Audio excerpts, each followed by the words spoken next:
Bienvenue pour l'ouverture d'une nouvelle case de votre calendrier de l'Avent Google Workspace.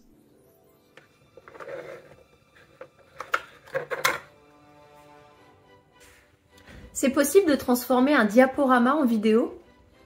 Non seulement c'est possible, mais en plus c'est super simple. Je vous montre ça. Déjà avant de commencer, vous pouvez faire des enregistrements de vos Google Slides, que votre fichier soit au format Google Slides pur ou au format PowerPoint.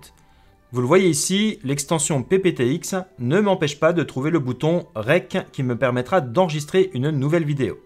Ensuite, pour aller un peu plus loin, on va cliquer sur le bouton REC et on va aller cliquer ici sur le point d'interrogation pour en savoir plus.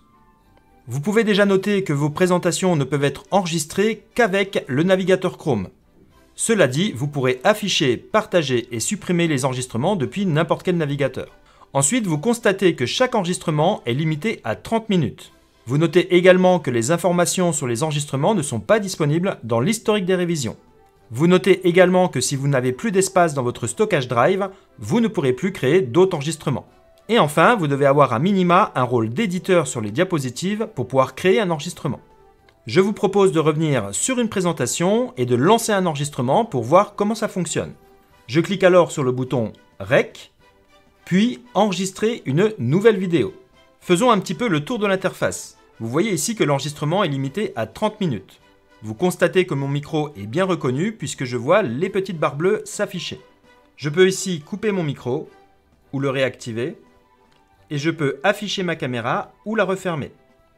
Ensuite, nous voyons ici une roue crantée. On va l'ouvrir pour voir les différents paramètres. Il s'agit ici de sélectionner le micro par défaut qui sera utilisé pour l'enregistrement et également pour la vidéo, quelle caméra sera utilisée. Je referme les paramètres. Si vous avez ajouté des commentaires de présentateurs dans vos diapos, vous pouvez les afficher juste ici, ce qui vous permettra de voir toutes vos notes pour animer votre vidéo. Le bouton qui vous permet de passer à la slide suivante ou à la slide précédente. Et au milieu, vous avez le numéro de la slide en cours. Ce bouton permet de positionner votre caméra. En effectuant un premier clic, vous pouvez la mettre en bas à droite, vous pouvez la mettre en bas à gauche, vous pouvez la mettre en haut à gauche, vous pouvez la mettre en haut à droite, et enfin, vous pouvez la mettre au centre. Et enfin, le dernier bouton permet de régler la taille de votre caméra, en petit, en moyen ou en grand. Évidemment, cela est compatible avec la position de votre caméra directement sur la slide. Une fois que vous êtes prêt, vous pouvez cliquer sur le bouton « Lancer l'enregistrement ». Vous pouvez, si vous le souhaitez, activer ou non le son de l'onglet, c'est-à-dire le son système qui va sortir de votre ordinateur. Cela n'a rien à voir avec le son de votre micro. Je clique sur « Autoriser ». Un compte à rebours s'affiche alors et je peux donc lancer l'enregistrement de cette manière. Dès que vous avez terminé, vous pouvez tout simplement cliquer sur le bouton « Stop ».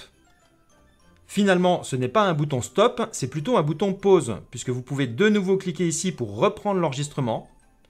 Vous pouvez recommencer en cliquant sur « Réenregistrer ». Et si vous avez terminé, vous pouvez cliquer sur « Enregistrer dans Drive ». Le fichier est directement enregistré dans un dossier Google Drive qui s'appelle « Slide Recording ».